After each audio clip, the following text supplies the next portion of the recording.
taking on Joe Pyfer, be like Joe Pyfer. Guys, I watched back the tape and I heard a lot of people saying like, man, Pyfer looked, he's done nothing. He's proved nothing. I mean, fair enough. But also I watched back the tape and I don't know what more you can ask for in some ways. Like a little bit more volume. Yes, that would be cool. But he seems like a guy who really measures his shots, who like wants to find good shots to land. And he throws at opportune times. I thought his shot selection was very good in the fights that he's had so far in the UFC. The Gerald Meerschaert fight, he went out there, he picked his spots, and Gerald, as soon as he felt the power, was like, yo, I'm out of here. Then they grappled, and he decisively beat him. It was not close at all. I rewatched that, guys. He took him down. He went for several submission attempts. He was a much more aggressive, offensive competitor.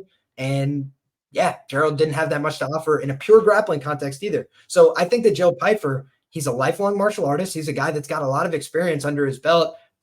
His competition experience is something he's still got to develop. And I think that's why they're giving him a 38-year-old opponent here who's not bad, who's not a bad fighter at all. But he's got physical tools that he could leverage in this fight. He's a little bit longer. Both of these guys have power, but who would you expect to be more durable? The guy who is younger, the guy who's about 29 years of age. Joe Pyfer, you look at some of his old footage. He looked all right. Now he looks like an athlete. He looks like a guy who's put on significant amounts of muscle. He looks like a guy who's on a training regimen and a program. And I think that he's put together a much more solid physique for this level. Even from when you look at that arm break, on the Contender Series, he got another opportunity. Dana White bought the guy an effing house. I'm like, okay, Dana likes this guy a lot, right?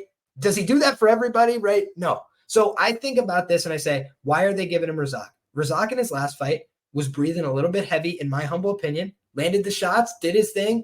He took a lot of leg kicks in that fight. He started to look like he wasn't maybe inclined to take many more of those, was switching stances a little bit.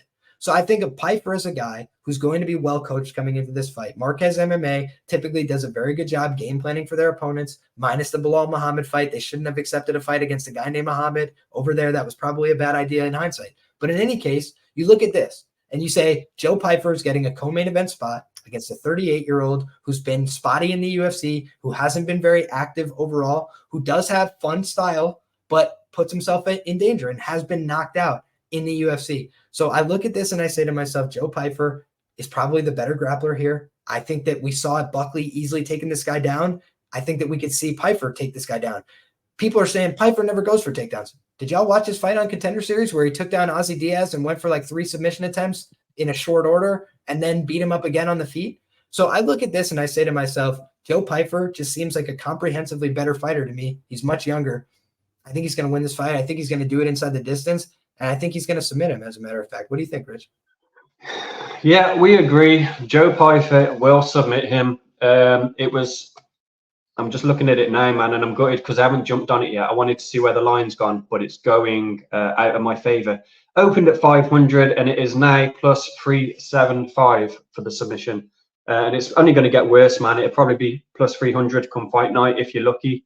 So yeah, get on Joe by submission. Not going to add too much. You've pretty much said it all, but he understands the assignment, man. He's going to wrestle. He's going to take him down.